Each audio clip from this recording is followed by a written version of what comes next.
तर तुम्हाला stress level हाय असेल, तुम्हाला डिप्रेशन असेल, एन्झायटी असेल, तर सायकलिंग हे उत्तम मूव्हमेंट इज मेडिसिन.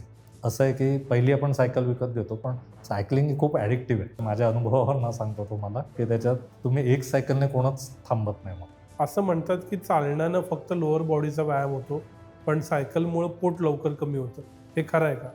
सायकल विकत घेताना जर तुमची फ्रेम चुकली, तर तुम्हाला बॅक पेन, नी पेन किंवा नेक पेन होऊ शकतो. जसं आपल्याकडे आणि क्रिकेटमधनं लगेच काय लहान मुलाचं असो त्याची आणि त्याच्या पालकांची इच्छा असते, की मुलाने क्रिकेट खेळावं. तसं तिकडे परदेशामध्ये प्रोफेशनल सायकलिंग केलं जातं, पर्टिक्युलर युरोपियन कंट्रीजमध्ये. आताची आपली लाईफस्टाईल अशी आहे, की सिडेंटरी आहे. बेसिक मूव्हमेंटच नाही आहे. त्यामुळे मूव्हमेंट म्हणून सुद्धा तुम्ही चालणं करू शकता, एक्झरसाइज म्हणून सुद्धा चालणं करू शकता. आणि चालणं स्पोर्ट्स सुद्धा आहे. International sports. ऑलिम्पिक इव्हेंट आहे चालणं.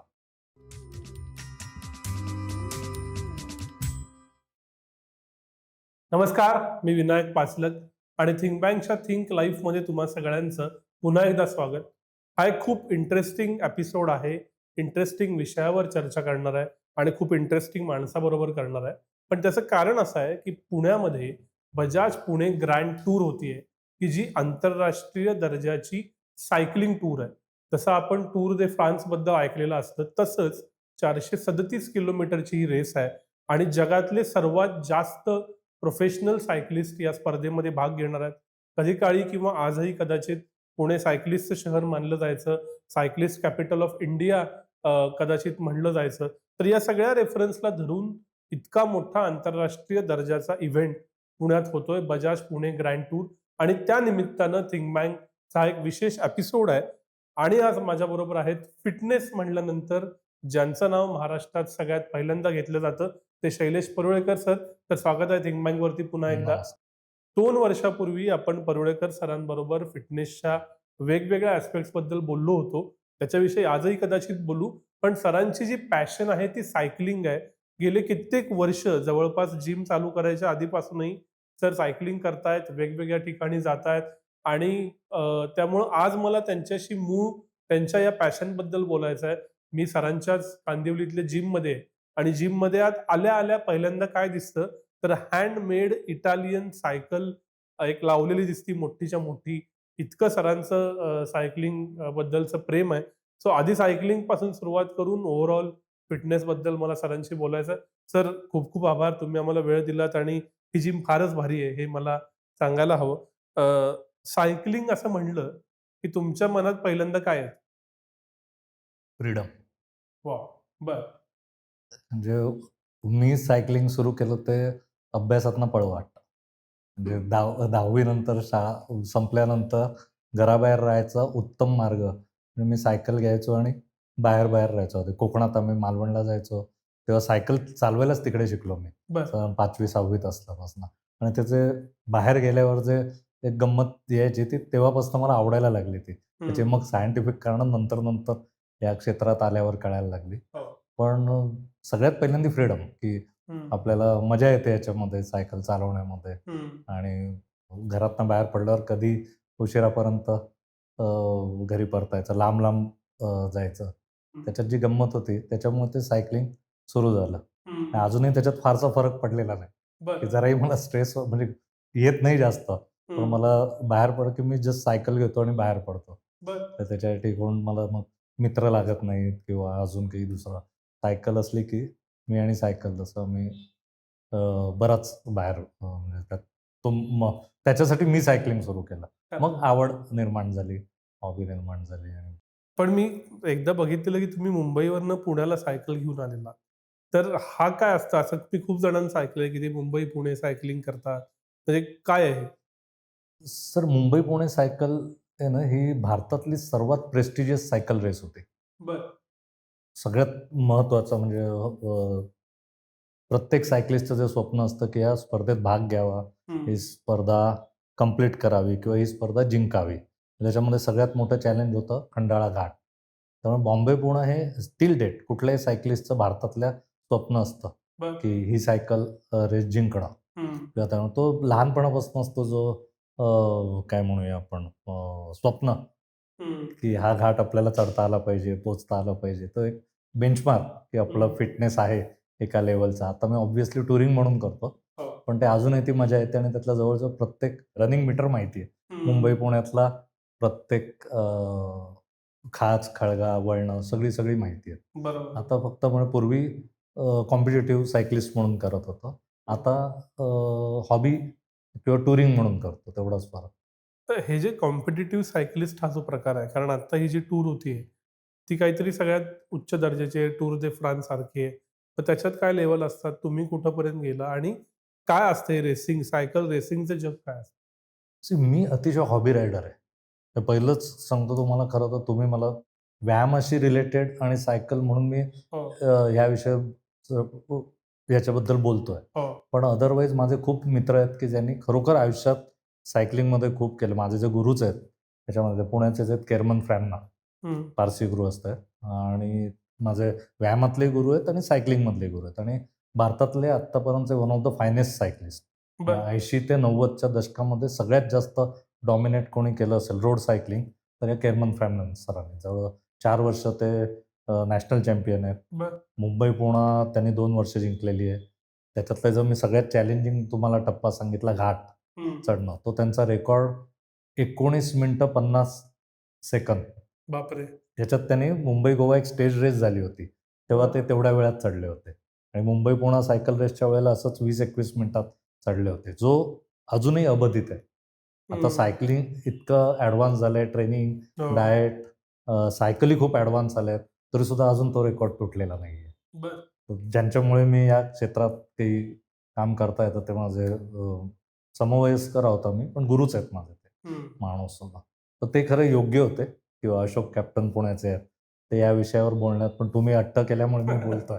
मी हौशी सायकलिस्ट होतो हो. आणि मी म्हटलं तसं फ्रीडमसाठी मेन केलं, की अभ्यास नको आणि ज्युनियर लेव्हलला, स्टेट लेव्हलला आणि इंटर कॉलेजिएट लेव्हलला आम्ही जिंकायचो मी रेसेस. हो. पण नंतर मी काही कारणं आहेत ती नंतर बोलण्याच्या हो. ओघात मी सांगेन, ती लवकरच त्यातनं बाहेर पडली. पण सायकल सुटली नाही. कॉम्पिटिटिव्ह लगेच बंद केलं. सुरू केलं आणि लवकरच बंद पण झालं हो. त्याच्यानंतर. पण ती सायकलचं साथ काही सुटली नाही आणि त्यातनं हे जे उत्तम मित्र मिळाले मला, मित्र आणि हं. मार्गदर्शक. मला सायकल ॲज अ फिटनेसकडे यायचंच आहे. पण त्याच्या आधीचा एकच प्रश्न, ही ज्यावेळी रेस होईल, त्यावेळेला तुम्ही मला बोललेलं आठवतं, की 60 किलोमीटर वेगानं वगैरे लोकं सायकल चालवतात. तर ॲज अ व्ह्यूअर मी ती ब्युटी आणि मी ती स्पर्धा कशी समजून घ्यायची? हा खूप उत्तम प्रश्न आहे. पण ते अक्षरशः वाऱ्याच्या वेगाने जातात ते. बरं. त्यामुळे तुम्हाला आता आणि हा ॲव्हरेज करतायत. 55-60 हा ॲव्हरेज. बरं. हां. आता जे टूर डे फ्रान्स आता खूपच सायकलिंग खूप ॲडव्हान्स लेव्हलला गेलं. प्रोफेशनल सायकलिंग आपण म्हटलं ना, हो. वर्ल्ड कप, तर ते खूप अत्युच्च दर्जाचं आहे. त्यात बर्नआउटसुद्धा लवकर होतंय आणि त्याचे स्टँडर्ड्स खूप आता वरती गेले आहेत. युरोपियन सायकलिस्ट, त्यांच्या प्रोफेशनल टीम्स आहेत. वर्ल्ड टीम्स म्हणतात हो. त्याला. तर इट इज लाइक जसं आपल्याकडे क्रिकेट प्रोफेशनल पद्धतीने खेळलं जातं आणि त्याचे काही ऑर्गनायझेशन आहे. हो. ICC इंटरनॅशनल क्रिकेट, तसंच हे UCI म्हणजे हा फ्रेंच शब्द झाला, नंतर त्याला इंटरनॅशनल सायकलिंग युनियन अच्छा.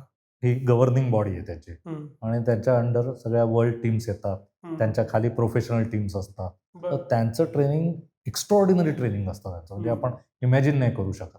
हं. हं. जसं आपल्याकडे आणि क्रिकेटमधनं लगेच काय लहान मुलाचं त्याची आणि त्याच्या पालकांची इच्छा असते, की मुलाने क्रिकेट खेळावं. हो. तसं तिकडे परदेशामध्ये प्रोफेशनल सायकलिंग केलं जातं, पर्टिक्युलर युरोपियन कंट्रीजमध्ये. बरं. त्यामुळे ते लहानपणापासून तसं ट्रेनिंग करून sub junior level, junior level, seniors आणि they are professionals in their field. बरोबर. त्यांचा जॉब आहे तो सायकलिंग करणं हा. खरं आहे. त्याच्यासाठी त्यांना जसं आपल्याकडे आता IPLमुळे वगैरे लोकांना सॅलरीज वगैरे कळायला लागल्या आहेत. हो. त्याच्या कैकपट जास्त सायकलिस्टना मिळतात. बरोबर. आता जगातली सगळ्यात मोठी टीम UAE आहे. हं.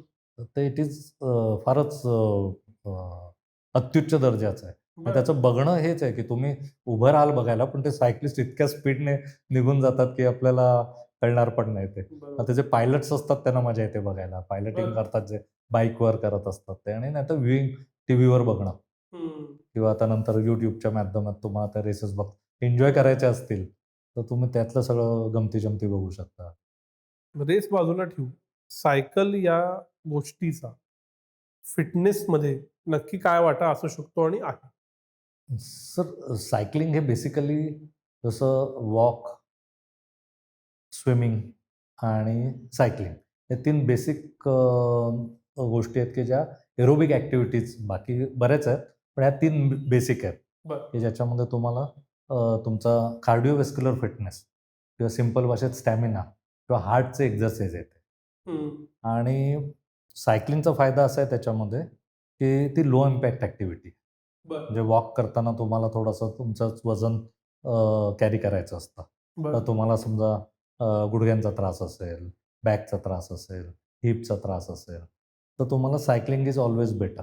बरं. It's a low impact activity अच्छा. आणि सेफ आहे. बरं. इनडोअर सायकलिंग म्हणतोय तुम्हाला हं, मी. हं. एक्झरसाइज सायकल मी तुम्हाला सांगतोय हो. ती. त्याच्यामध्ये जर सायकल नीट ॲडजस्ट केली, तर तुम्हाला दुखापतीचे मिनिमम मिनिमम चान्सेस आहेत त्याच्यामध्ये. हं, हं. आणि सगळे त्याच्यामध्ये तुमचा स्टॅमिना वाढणं, कार्डिओव्हेस्क्युलर फिटनेस, रेस्पिरेटरी फिटनेस, फॅट कमी होणे, कॅलरीज बरं. खूपच जास्त कॅलरीज बर्न होतात. त्यामुळे हं. तुमचं फॅट लॉस होणं, बॉडी कंपोझिशन इम्प्रूव्ह होणं, हे फिजिकल एक्झरसाइज झाले.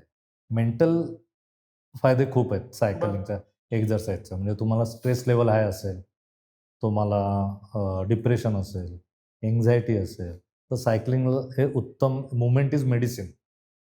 अच्छा. हां, मग सायकल हे फारच सुंदर आहे.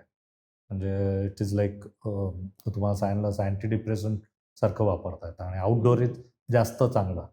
ते तुम्हाला एक ती रिदमिक मूव्हमेंट असते. हं. Continuous movement. तुम्हाला आजूबाजूला लक्ष ठेवावं लागतं त्याचं. तर तुम्ही आपोआप तुमचा फोकस वाढतो त्याच्यामध्ये. बरं. सायकलिंग करताना तुम्हाला वेगळे एफर्ट्स टाकावे लागत नाही. मी त्याला ॲक्टिव्ह मेडिटेशन म्हणतो. अच्छा. तर तुमचं म्हणजे एक्सटेंडेड बॉडी पार्ट होतं सायकलिंग. बरं. सायकल हा तुमचा तुम्ही आणि सायकल वेगळं होऊ शकत नाही त्याच्यात. सो मेंटल, इमोशनल तुमचं सेल्फ इस्टीम वाढणं, बरं.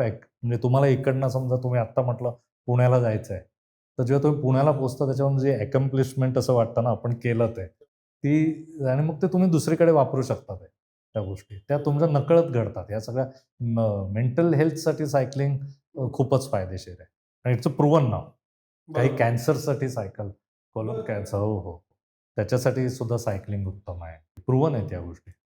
ओबेसिटीमुळे येणारे किंवा बीपी, डायबिटीज, टाइप 2 डायबिटीजसाठी तर आहेच. पण काही कॅन्सरसाठी सुद्धा आता रिसर्च सांगतं की cycling is very good option. चालावं का सायकल चालवावं? सर दोन्ही आता याच्यात असं आहे की आंबा चांगला आहे की सफरचंद चांगला आहे. पण चालण्याचे फायदे वेगळे आहेत आणि सायकलिंगचे दोन्ही तुम्हाला म्हटलं तसं दोन्ही स्टॅमिना बिल्डअप करण्या साध्या भाषेत हार्टचेच एक्झरसाइज आहेत. पण चालण्याचा फायदा असा आहे की चालणं शिकवावं लागत नाही. हं. रांगायला लागलं बाळ की हडकळतं तर चालायला तर सुरुवात करतोच. हं. त्यामुळे त्याच्यानं चालणं हा सगळ्यात बेसिक आहे ना, मूव्हमेंटच आहे ते. तर त्याच्यासाठी काही वेगळे गिअर्स लागत नाही वॉक करण्यासाठी. Just by good pair of shoes त्याच्याशिवाय चालू शकतात. विदाऊट शूज सुद्धा तुम्ही चालू शकता. हं. बरेच जण अगदी वाळूवर आणि गवतावर तुम्हाला चालायचं असेल तर तुम्ही काही शूज न घालता, चपला न घालता सुद्धा चालू शकता. वेगळा काही सरफेस शोधायची घराबाहेर पण पडून चालू शकता, घराच्या अंगणात चालू शकता. घर थोडंसं मोठं असेल तर हॉलमध्ये तुम्ही फेऱ्या मारू शकता. हो. तो चालण्याला ती एक गंमत आहे आणि त्याची इंटेन्सिटी तुम्हाला पाहिजे तशी तुमच्या लेव्हलप्रमाणे वाढवू शकता.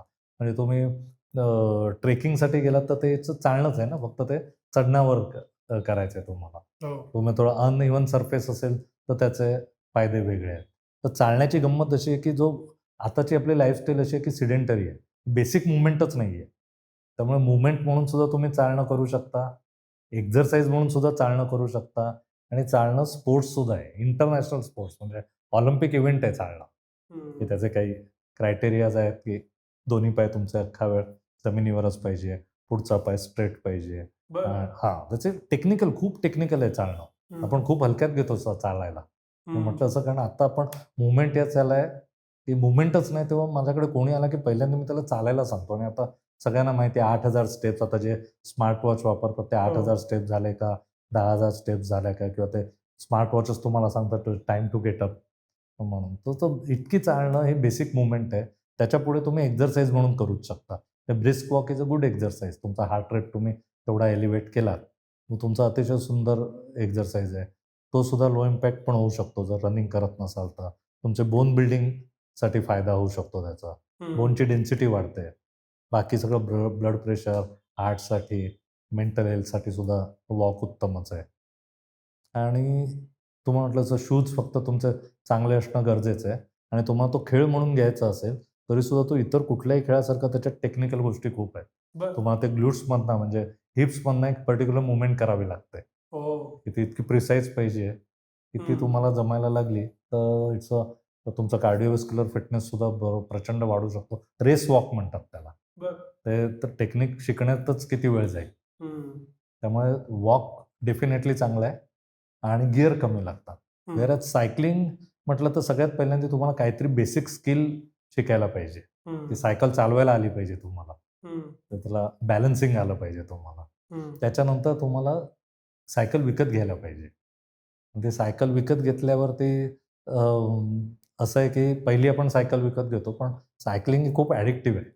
बरं. माझ्या अनुभवावरून सांगतो तुम्हाला, बरं. की त्याच्यात तुम्ही एक सायकलने कोणच थांबत नाही मग.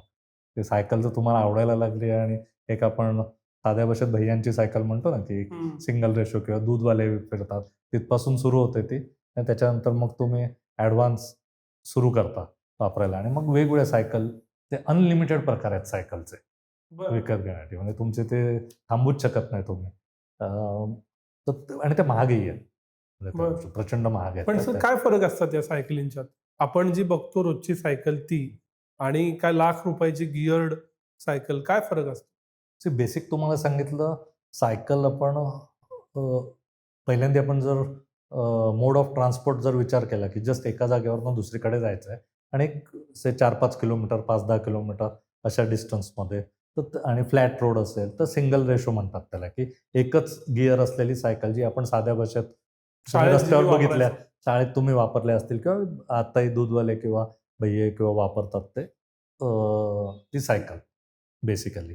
त्याच्यानंतर तुम्हाला ह्या गिअरवाल्या सायकली असतात ना, सायकलचे अनलिमिटेड आहेत, की ही झाली कम्युटिंगची सायकल तुम्हाला सांगितली. एक फिटनेससाठी सायकल येते. बरं. की ती जी तुम्ही वेगवेगळ्या पद्धतीने वापरू शकता, पण त्याला गिअर्स असतात. हं. एक्झरसाइजसाठी जी वापरायची असते ती सायकल.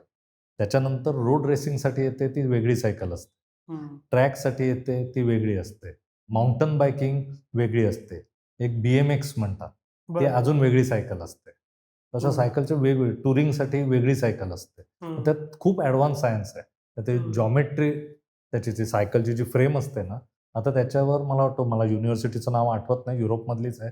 तिथे जसं इंजिनिअरिंग आहे किंवा ऑटोमोबाईल इंजिनिअरिंग आहे, तसं सायकलिंगसाठीचं त्याने फुल टाईम इंजिनिअरिंग किंवा डिग्री ते अलॉट करतात. इतकं ते बरं. खूप ॲडव्हान्स आहे, खूपच ॲडव्हान्स आहे. हं, हं, ते हं. सायकल कशी पाहिजे म्हणजे या प्रत्येक सायकली वेगळ्या असतात. अच्छा. जॉमेट्रीच वेगळी असते, त्याचं मटेरियल वेगळं असतं, गिअर्स वेगळे असतात. त्याचे खूप ॲडव्हान्स टेक्नॉलॉजी आहे ती.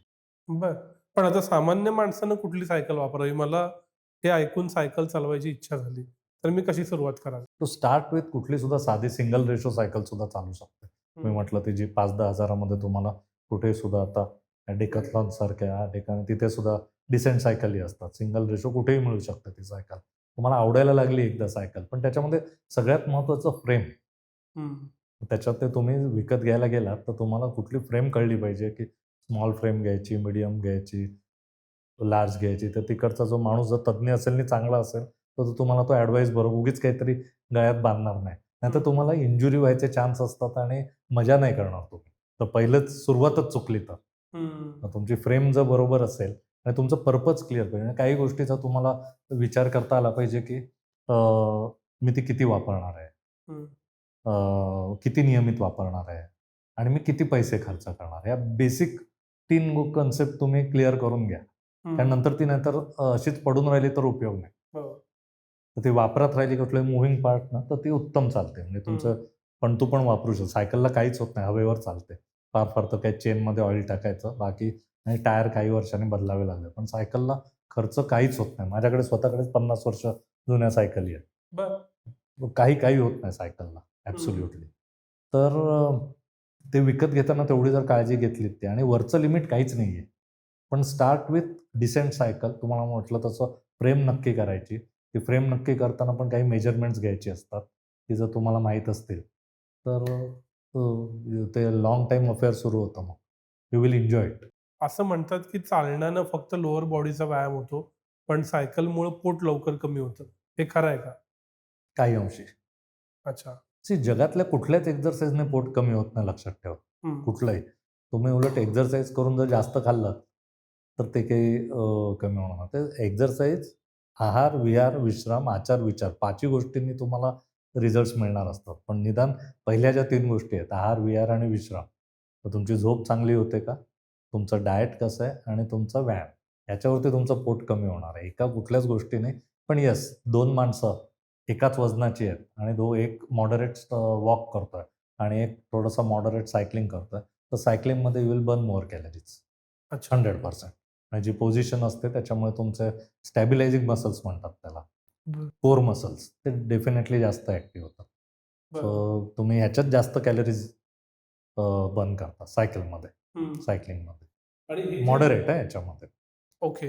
पण हा जो विषय आहे, की आज मुंबई काय, पुणे काय, मी आउटडोअर तर सायकलिंग सेफ्टीसाठी करीन का नाही मला माहीत नाही. पण करू का दादा? घरात जे येतं, काय आपण म्हणजे इनडोअर सायकल. इनडोअर सायकलिंग, त्यानं पण तेवढाच फायदा होतो का बाहेरचं भारी? काय परिस्थिती? सगळे तुमचे प्रश्न उत्तम आहेत. ते सायकल, इनडोअर सायकल म्हणजे त्याच्यात सुद्धा आता बरेच प्रकार येतात. बरं. इनडोअर सायकल म्हणजे एक एक्झरसाइज सायकल असते. त्याच्यात एक अपराईट सायकल म्हणतो आम्ही. ते असं आपलं साधारण आपण उ उ उभं उभं म्हणजे आपला पोश्चर साधारण आपलं जे ॲक्चुअल सायकलवर असतं तेच. एक रिकम्बंट सायकल म्हणतात. की तुम्हाला बॅक पेन असेल, नी पेन असेल, तर आम्ही ती सजेस्ट करतो. तर तुम्ही सोफ्यावर बसलाय तसं आणि पाय पुढे असतात तुमचे रिकम्बंट सायकलमध्ये. ह्या 2 बेसिक सायकली एक्झरसाइज. नंतर आता स्पिनिंग बाईक्स म्हणून आल्या. तर it is as good as exercise आपल्या रोड सायकलिंग सारख्याच असतात. बरं. प्रत्येक सायकल तुम्हाला तुमचं सीट ॲडजस्ट करता येते, हँडल ॲडजस्ट करता येतो आणि त्याचे म्युझिकवर ते जनरली केलं जातं. त्याला स्पिनिंग क्लासेस म्हणून ते फार फेमस झाले. त्याच्यानंतर आता ॲडव्हान्स असं झालंय, की ॲक्चुअल तुमची जी रोडची सायकल असते, तुम्ही रोडवर चालवणार, तीच सायकल तुम्ही तुमच्या ट्रेनरवर ॲडजस्ट करायची. तसं वाऊटनं. तर you can adjust those cycles त्याच्यावर लावून आणि तुम्ही ते ॲक्चुअल सायकल, तीच सायकल तुम्ही आतमध्ये चालवू शकता. बरं. ट्रॅक सायकलिंग असतं, त्याचे 3 रोलर असतात आणि त्याच्यावर सायकल बसून चालवायची. पण त्याला तुम्हाला बॅलन्सिंग जमलं पाहिजे. सो इनडोअरमध्ये सुद्धा भरपूर प्रकार आहेत. अजून एक एअर टेक्नॉलॉजीने आता आली आहे, की जी अपर बॉडी आणि लोअर बॉडी कंप्लीट तुम्ही वापरू शकता बरं. त्याच्यामध्ये. सो असं आता अनलिमिटेड आलेले आहेत हं. इनडोअर सायकलिंगमध्ये सुद्धा. इनडोअरचा फायदा असा आहे, की तुमचं सगळ्यात सेफ्टी. तुम्ही रोडवर जायची गरज नाही तुम्हाला. तुमच्या कन्व्हिनियंट आहे. म्हणजे तुम्ही सकाळी, दुपारी, संध्याकाळी, माझ्या काही मित्रांनी ऑफिसमध्ये ठेवली आहे. बरं. तर ते तुम्ही कुठेही वापरू शकता. जे प्रोफेशनल सायकलिस्ट आहेत, त्यांच्या टेक्निकमध्ये किंवा त्यांना कुठल्या गोष्टीमध्ये इम्प्रूव्हमेंट करायची असेल, तर ऑफ सीझनमध्ये ते सगळे अशा सायकलिंगवर त्यांचे ते टेक्निक इम्प्रूव्ह करतात. स्ट्रोक सायकलिंगचं जे पेडलिंगची ॲक्शन आहे किंवा अजून त्यांच्या बाकीच्या काही बॅकचे इश्यूज असतील, शोल्डरचे इश्यू असतील, तर ते सगळे तुमचे इनडोअर सायकलिंगमध्ये निघू शकतात. बरं. व्हेअरएज आउटडोअरचा फायदा असा आहे, मी तुम्हाला सांगितलं तसं इट्स अ रिअल थिंग. हं. तुम्ही ॲक्चुअल बाहेर गेल्यानंतर तुम्हाला ते खूप मेडिटेटिव्ह होतं. इनडोअर सायकलिंग बोर होऊ शकतं. त्याचे आता काही ऑप्शन्स आलेले आहेत, की समोर टीव्ही स्क्रीन असते. तुम्हाला वाटतं तुम्ही इतर कुठल्या फ्रान्समध्ये सायकलिंग करायचं असेल, तर तुम्ही तो रूट सिलेक्ट करत you will feel it as if you are working out simulation. तिकडे सिम्युलेशन रेझिस्टन्स असतो वाऱ्याचा. पण ते सगळं किती म्हटलं तरी आर्टिफिशियल आहे. तुम्ही ॲक्चुअल जर बाहेर गेलात तर त्याला नथिंग, म्हणजे त्याला काय तुझं तुम्हाला ड्रायव्हिंगपेक्षा पक्षी असल्यासारखं वाटेल. उडतोय असं वाटेल. व्हेन यू आर आउटडोअर गेल्यावर. काय काळजी घ्यावी आउटडोअर सायकलिंग करताना? ते आउटडोअरमध्ये आपण 3 स्टेजेसवर आपल्याला विचार करावा लागेल. सगळ्यात पहिल्यांदा म्हटलं तसं सायकल विकत घेताना जर तुमची फ्रेम चुकली, तर तुम्हाला बॅक पेन, नी पेन किंवा नेक पेन होऊ शकतो. त्यामुळे तुम्ही कुठल्या तज्ञाला विचारून तर तुम्ही ती सायकल विकत घेतली आणि त्याचं बेसिक काही सायन्स आहे, की इन्सिम म्हणतो आपलं ग्रोइंगपासून तळव्यांपर्यंत मेजरमेंट घेऊन त्याप्रमाणे ते नुसतंच उंचीवर ठरवली जात नाही ती. बरं.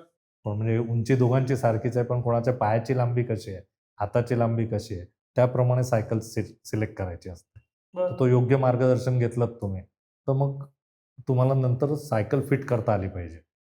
सीटची हाईट किती पाहिजे आणि हँडलची हाईट किती आहे. तर तुमचं पहिल्यांदा तुम्हाला कुठले ॲज आय टोल्ड यू, जे 3 कॉन्टॅक्ट पॉइंट आहेत सायकलमध्ये. पाय आपल्याला पेडलला लागलेले असतात. आपण सायकलच्या सीटवर बसलेलो असतो, त्या हँडलवर हात असतात. हे तिन्ही कॉन्टॅक्ट पॉईंट जर बरोबर असतील, तर तुम्ही आयुष्यभर म्हणजे इकडनं जगभ्रमण केलं तरी सुद्धा तुम्हाला कुठलाच त्रास होणार नाही सायकल. पण हेच जर चुकलं तर तुम्हाला त्रास होऊ शकतो. तर पहिलं ते इंजुरीसाठी. दुसरं ॲक्चुअल आता आपण वापरायला सुरुवात केल्यावर आउटडोअर करणार असाल, तर सगळ्यात पहिल्यांदा हेल्मेट. ओके, मी तुम्हाला मग सांगू, आमच्या सगळ्यांचे जे गुरु भारतातले, सगळ्यात मोठं सायकलिस्ट अशोक खळे म्हणून, ते आत्ता काही वर्षापूर्वी गेले. पाठून कोणीतरी उडवलं होतं. त्यांच्या एवढं सुंदर सायकलिंग कोण करायचंच नाही. इतकं डिसिप्लिनमध्ये आणि छान, म्हणजे एक लाईन त्यांना पकडून सांगितली चालवा, तर ते काही 100 किलोमीटर त्या लाईनीतनं इकडे किंवा तिकडे होणार नाही. इतका त्यांचा कंट्रोल होता. त्यांना कोणीतरी पाठवून उडवलं दुर्दैवाने. सो असं माझे एक अजित कांबळे नावाचे मित्र माझे, त्यांनी मला सायकलिंग सुरुवातीला मुंबई, पुणा, मुंबई घाटात वगैरे घेऊन जायचे. I lost him in accident. असं बरेच आहेत, पण हे म्हणजे अगदी माझं वैयक्तिक नुकसान झाल्यासारखं.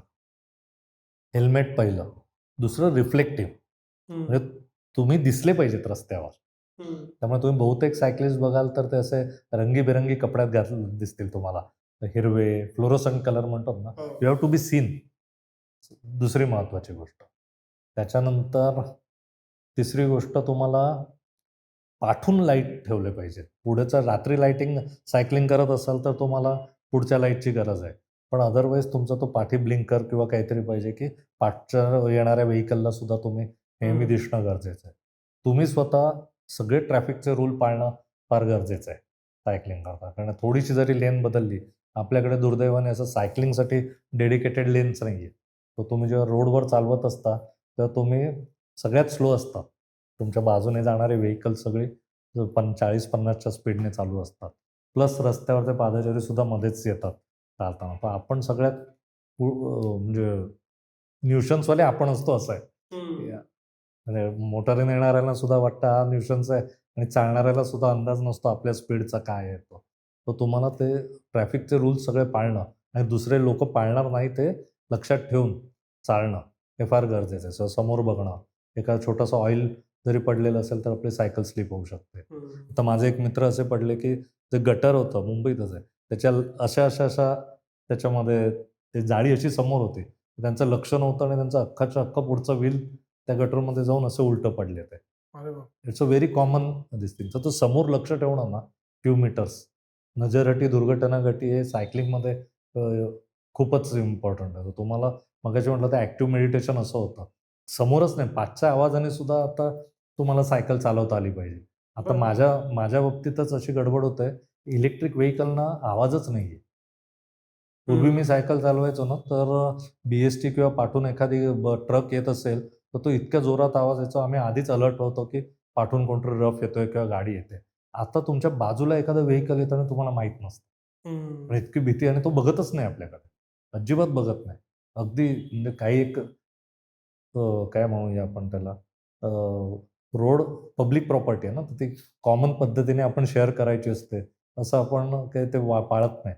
आपल्या अगदी जवळनं 1 इंचावरनं सुद्धा एखादा माणूस 60च्या स्पीडने जातो. हा माझा रोजचा अनुभव आहे. तर तुम्ही आजही रोज सायकल हो, वापरता? हो. रोज कम्युटिंग मी सायकलनेच करतो. 99% 99.9% रोजचं ना, मी तीच म्हणजे, आणि मी वेळेवर पोहोचतो. त्यातली गंमत मजा आहे, की गाडी घेऊन मी पोहोचणार नाही मुंबईतल्या ट्रॅफिकमुळे.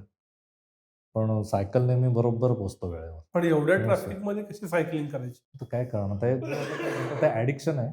आणि आम्हाला ते बऱ्यापैकी जमतं आता त्या ट्रॅफिकमध्ये सुद्धा. कसं एक-एकदा काढून. आता येत नाहीत. कधीतरी पूर्वी तोंडात शिव्या पण यायच्या, की कोणतरी मध्येच येतं. आता तो पण सायकलिंगचा फायदा झाला. पेशन्स हो, प्रचंड वाढला. सो ते रिस्की आहे. मी बाहेर कोणालाच सांगत नाही आता. पूर्वी घेऊन जायचो. माझे बरेचसे स्टुडंट माझ्याबरोबर 100-100 किलोमीटर केले. मुंबई, पुणा केले बऱ्याच स्टुडंट्सनी. आता मी ती रिस्क घेत नाही, किंवा घेतलंच तर मग पाठी तुमचे सपोर्ट व्हेइकल पाहिजे. पायलट म्हटलं तसं तरच घेऊन जायचं. नाहीतर ते रिस्क खूप आहे त्याच्यात. तेच ट्रॅफिकचंच मेन. ते एक एकदम लेमॅन म्हणून प्रश्न आहे, जो चुकीचा असू शकेल. मी ज्यावेळी सायकल कधी चालवली असेल किंवा चालवतो, तेव्हा मी असा असतो 90 डिग्री. पण जेव्हा मी हे स्पर्धक बघतो, तेव्हा ते पूर्ण असे असतात. तर ही जी पोझिशनल चेंज आहे, की माझ्या पाठीचा कणा सरळ चालवून, म्हणजे सरळ ठेवून मी सायकल चालवणे आणि असं सायकल चालवणे, यानं काय फरक पडतो? सायकलिस्टचा सगळ्यात मोठा शत्रू असतो तो अपोजिट विंड. अच्छा. हां, रेझिस्टन्स आहे ना तुम्हाला चालवणं. तर त्याच्यासाठी एरोडायनॅमिक पोझिशन असते ती. तर तुम्ही टाईम ट्रायलमध्ये बसाल तर ती इतकी एरोडायनॅमिक असते की ती कोणाला तेवढी पोझिशन धरणं सुद्धा इम्पॉसिबल आहे इतका वेळ. तर त्याला you need lot of practice. आता मी सुद्धा खूप अपराईटच चालवतो. जी टुरिंग सायकल मगाशी मी तुम्हाला म्हटलं सायकलच्या ज्या फ्रेम असतात ना, तिथपासूनच ते सुरू होतं. टाईम ट्रायलची सायकलच वेगळी असते. मगाशी बरं. आपण वरवरचं म्हणालो, तसं रोड सायकलिंगमध्ये सुद्धा बरं आहे. ज्याला सगळं क्लाइंब असेल, तर ती फ्रेम वेगळी असणार. त्या रेसमध्ये खूप क्लाइंब्स असतात. फ्लॅट असेल तर वेगळी असणार. आणि टाईम ट्रायलची एक सुपर स्पेशालिटी म्हणजे you are competing against time. तुमची आणि माझी रेसच नाहीये. तर तेव्हा ती खूप अशी एरोडायनॅमिक पोझिशन असते ती.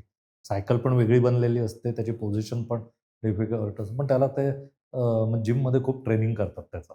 ऑफ सीझन ट्रेनिंग असतं ना, it is high level of skill.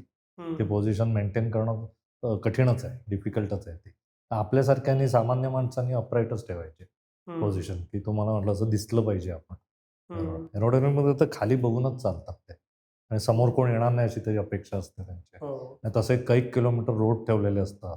ट्रॅकमध्ये जे चालवतात. जे आता त्या पीजीटी मध्ये होतंय की त्यांनी ट्रॅक दिलेले आहेत की जिथं काही येणार हो, नाही. हो, हो. ओके.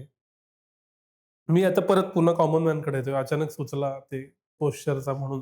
तो असा की कोणताही व्यायाम करताना, विशेषतः चालताना किंवा सायकलिंग करताना म्युझिक ऐकावं का नाही? 2 त्याच्यात मतप्रवाह आहेत ते. जर तुम्हाला व्यायामाचा संपूर्ण फायदा हवा असेल, तर ऐकू नये. बरं. 100%. का बरं असं का? सांगतो तुम्हाला. ते ॲक्टिव्ह मेडिटेशन नाही कुठलं सुद्धा ना, आता आमच्या लाईनमध्ये मी स्ट्रेंथ ट्रेनिंगमध्ये सुद्धा ना, माइंड बॉडी कनेक्शन ही कन्सेप्ट खूप आली. पूर्वीपासूनच होती. ॲज अ ट्रेनर आता आम्ही नेहमी सांगत असतो, की समजा तुम्ही चेस्टचा वर्कआउट करत असाल, तर फील द मसल. तुम्ही बॅकचा वर्कआउट करत असाल, तर फील द मसल. कुठे रक्तप्रवाह चाललाय ते. तुम्ही ग्लूट्स स्क्वॉट्स करत असाल, तर फील द मसल्स. जर तुमची गाणी चालू असतील तुमचं ना, तर तुमचं डिस्ट्रॅक्शन आणि तुम्ही जस्ट ते एक फिजिकल नुसतं करून जाताय तुम्ही. त्याच्यामध्ये you are not into it. मग आपल्या जिममध्ये इथे मी तुम्हाला नंतर एक नोटीस देतो. तुम्ही जिममध्ये म्युझिक ठेवलेलंच नाही. हो. आणि आता ऑप्शन्स आहेत आणि प्रत्येकाचा चॉईस सुद्धा वेगळा असू शकतो गाण्याचा. सो त्यांना ऑप्शन नसतो. तुम्हाला वापरा तुम्ही तुमचा वापरा. पण तुम्ही जगातला एकही खेळ मला सांगा क्रिकेट, की ज्याच्यामध्ये आता आपण मॅरेथॉनच बघितली तर स्पर्धक कानाला ते म्युझिकल काय म्हणतो इयरफोन लावून वगैरे धावताना दिसणार नाही. फुटबॉल, क्रिकेटमध्ये. So it's a mind body connection. Distraction नकोय आपल्याला. जिथे म्युझिक ऐकायला जायचं तिथे म्युझिक ऐकायला जा. व्यायाम करताना तुम्ही जर हार्ट काय म्हणताय तुम्ही ऐकलात. हार्ट बीट्स ऐकलेत. तुम्हाला रक्तप्रवाह कुठे चाललाय, तुम्हाला जास्त फायदा होतो त्याचा. आउटडोअरला तर ते रिस्की पण आहे. तुमच्या जीवावर येऊ शकतं. मी अजून सुद्धा सायकल चालवताना किंवा बाईकवरनं फ्लायओव्हरवर कोणतरी जर म्युझिक ऐकत सायकल चालवत असेल ना, तर थांबून त्यांना सांगतो, की हे काढा म्हणून. कारण आपला हॉर्न पण ऐकत नाही. हो. इतकं ते त्या म्युझिकमध्ये असतात आणि ते नुसतंच फिजिकल चाललेलं असतं.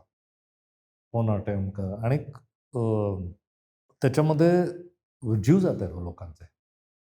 मगाशी एक अर्धवट सांगायचं राहिलं. 2 सांगतो तुम्हाला सेफ्टीच्या दृष्टीने, की जेव्हा हे आता आम्ही मुंबईत म्हणतो, मला पुण्याचा विशेष माहीत नाही. मुंबईत आता थ्रू फ्लायओव्हर्स आहेत.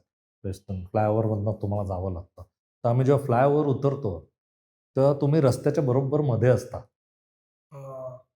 फ्लायओव्हरवरनं सुद्धा गाड्या फास्ट जात असतात आणि खालून सुद्धा गाड्या फास्ट जात असतात.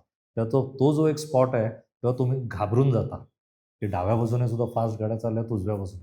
तर तुमचं अगदी स्वतः सायकलवर चांगलं नियंत्रण असेल, तुम्ही घाबरत नसाल, बाजूने हेवी व्हेइकल जात असताना, सिग्नल्स वगैरे देता येत असतील तुम्हाला, एक हात सोडून, तरच तुम्ही आउटडोअर करायचं किंवा यूज द फ्लायओव्हर, नाहीतर फ्लायओव्हर वापरू नका. आणि जे नवशिके आहेत, ते मी कधीतरी बघतो फ्लायओव्हर चालवताना बाजूबाजूने सायकल चालवतात. ते आधीच चालवत असतात 10 ते 15 किलोमीटर पर अवर या स्पीडने किंवा त्याच्यापेक्षा कमी आणि एफर्ट्स असतात ना फ्लायओव्हर सुद्धा चढताना आणि त्यात ते एक अख्खी लेन 2 लेन ऑक्युपाय करत असतात. आणि पाठचा आधीच माणूस वैतागलेला असतो मुंबईत ट्रॅफिकमध्ये. त्याने पण ॲक्सिडेंट होऊ शकतो. तर तुम्ही एका मागोमाग एक चालवायचे असते. असा ऑक्युपाय करू नका, की ज्याने तुम्हाला म्हटलं शेअर केलं पाहिजे. जसं व्हेइकल्सवाल्यांचा प्रॉब्लेम असतो, तर सायकलवाल्यांना पण कळलं पाहिजे, की आपण एकाच लेन पकडून चालवली पाहिजे. बाजूबाजूने चालवायची अशी जीवनशैली करा, की ज्याच्यामध्ये तुम्हाला कुठेही इझिली फिजिकल मूव्हमेंट होते. आपण व्यायाम सध्या बाजूला ठेवूया. तर तुम्ही छोटी छोटी डिस्टन्स जर सायकल वापरायला सुरुवात केली तर हळूहळू तुम्ही मुवमेंट पॅटर्न सुरू होईल. छोट्या छोट्या डिस्टन्ससाठी 2 किलोमीटर 5 किलोमीटर स्टार्ट वॉकिंग. ऑटोसाठी थांबायची गरज नाही, बसने जायची किंवा मेट्रोने जायची. छोटी छोटी ती डिस्टन्सेस